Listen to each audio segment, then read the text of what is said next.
in any way.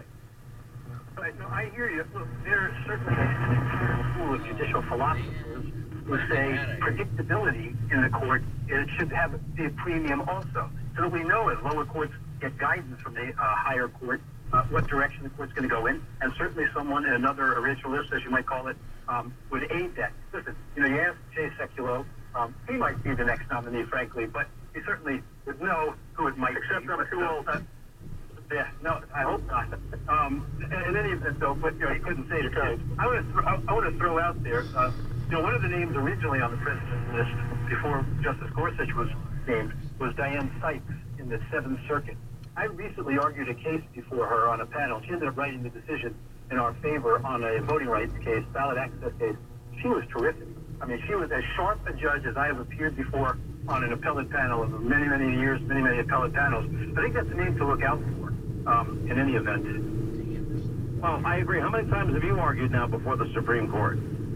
I haven't argued before the Supreme Court. I've filed many briefs, but I haven't argued there, and Jay Sekulow certainly has and knows the court very well. I'm a student of the court and always have been. As I say, I was friendly with Justice Souter and others, but...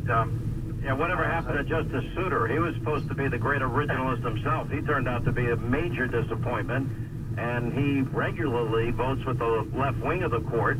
I mean, he basically has, aligned himself with Ruth Bader Ginsburg and Stephen Breyer and Elena Kagan and John Paul Stevens and Sonia Sotomayor. That's where he's been over the years. Sometimes, to me at least, the labels don't hold up necessarily. For example, just a bit I was going to say that. All right, hang on one second. We'll continue. Jay Sekulow, David Schoen, and Greg Jarrett. And, Justice Kennedy is now retired. A Supreme Court vacancy now exists. So we'll get to your calls as well. 800-941-SEAN. I can't believe how many commercials they have.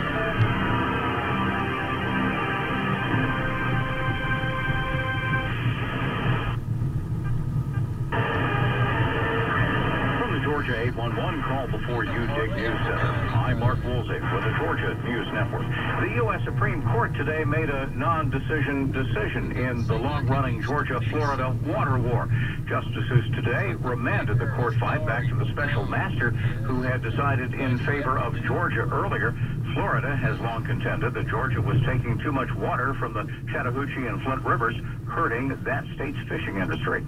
A lot of Georgia farmers are waiting to see what kind of impact the tariff war is going to have on their livelihood.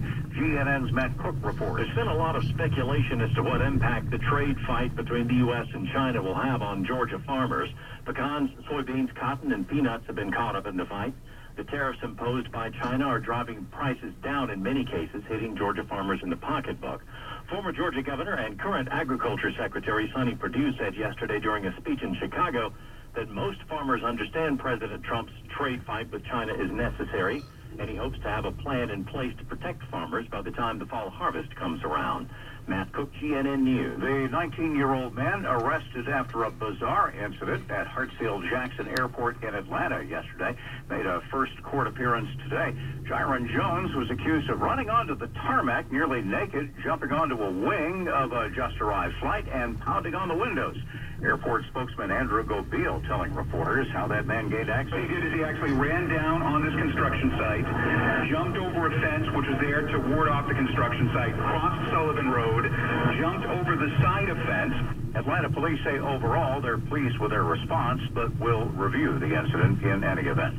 And a man wanted in a double murder in Michigan has been added to the FBI's 10 most wanted list. The Augusta Chronicle reports Antoine Mims has family and personal ties to that city. I'm Mark Woolsey with the Georgia News Network. We have the perfect reason to get all dressed up. Come to the 3rd annual Curing Kids Cancer Gala on August 11th at the Metropolitan Club in Alpharetta, Georgia. Join Mr. College Football Tony Barnhart for a spectacular evening of fun, food, and fundraising. You won't want to miss our outstanding auctions and entertainment. To reserve your sponsorship or ticket today, visit curingkidscancer.org. That's curingkidscancer.org. Everybody knows that peanuts are the state crop of Georgia. But did you know that Georgia farmers contribute nearly $75 billion to the state's economy each year? That's not peanuts. Those billions are why Georgia Farm Bureau cultivates farmers, by promoting agriculture and offering access to benefits that save families money, like home and auto insurance. You can join online for just a few bucks a year. Peanuts. Join the Georgia Farm Bureau.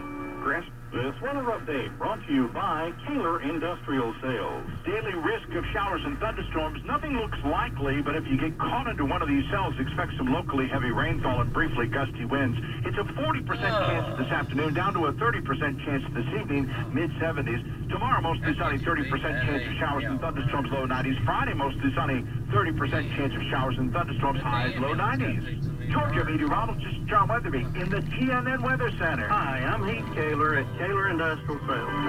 Not long ago, this factory employed 500 people with good paying manufacturing jobs. That's not the case anymore. Today, Bradford White employs over 1,400 people while its competitors have moved more and more production out of our country. Bradford White invested in America. For the best hot water heater in the world, it's Bradford White. Available at Kaler Industrial Sales, 2101 East Morris Street, Dalton. Stan the Man here with two of the nicest guys in the car business, Eddie Brooker and Greg Ellis from North Georgia Toyota in Dalton. Eddie, I'm so excited to tell everyone about our pre-4th of July sales event. Well, you should be, Greg. To honor the birth of our great country, we're letting loose from now to June 30th only at North Georgia Toyota in Dalton. Okay, we're celebrating in a big way. Eddie, let's take it through July the 3rd instead of June 30th. Nothing is more American than hot dogs, ice cream, and great music. And we've got all three right here. So join us all day long on Saturday before the 4th for the big party. Go, USA! And Eddie, the fireworks continue with every new and pre-owned vehicle clearly marked with our huge North Georgia Toyota discount. So don't wait. You know, Greg, other dealers are going to say, we can't do that. What do we say? We say, oh, yes, we can. Wishing everybody a happy 4th of July and a great kickoff to summer. Only at North Georgia Toyota in Dalton. Come see us. When news breaks, hear it first on the top and bottom of every hour. WBLJ, News Talk 1230.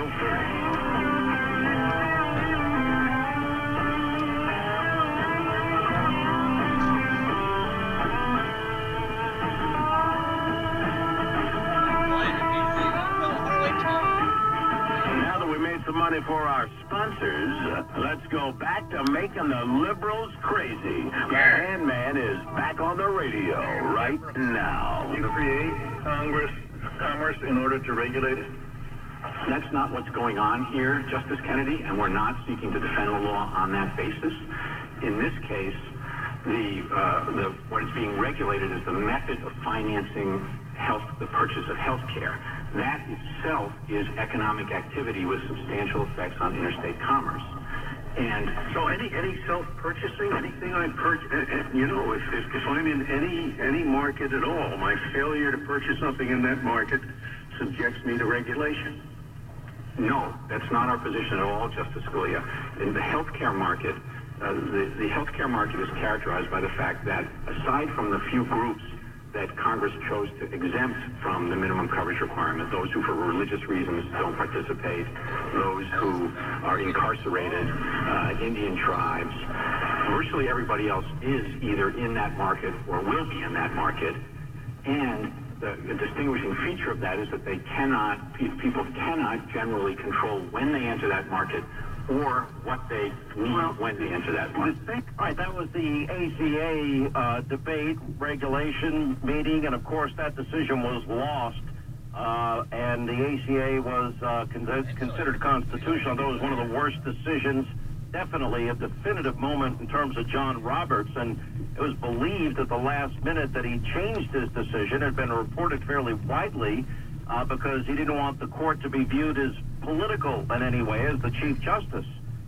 Anyway, we continue with Jay Sekulow, the American Center for Law and Justice and counsel to the president. Greg Jarrett is with us, and don't forget his new book is coming out, and it is The Illicit Scheme, the Russia Hoax, the illicit scheme to clear Hillary Clinton and frame Donald Trump. David Schoen, criminal defense attorney, civil liberties attorney. Jay, that one decision shocked everybody. and especially because the Chief Justice, it had been reported, had changed his mind on that.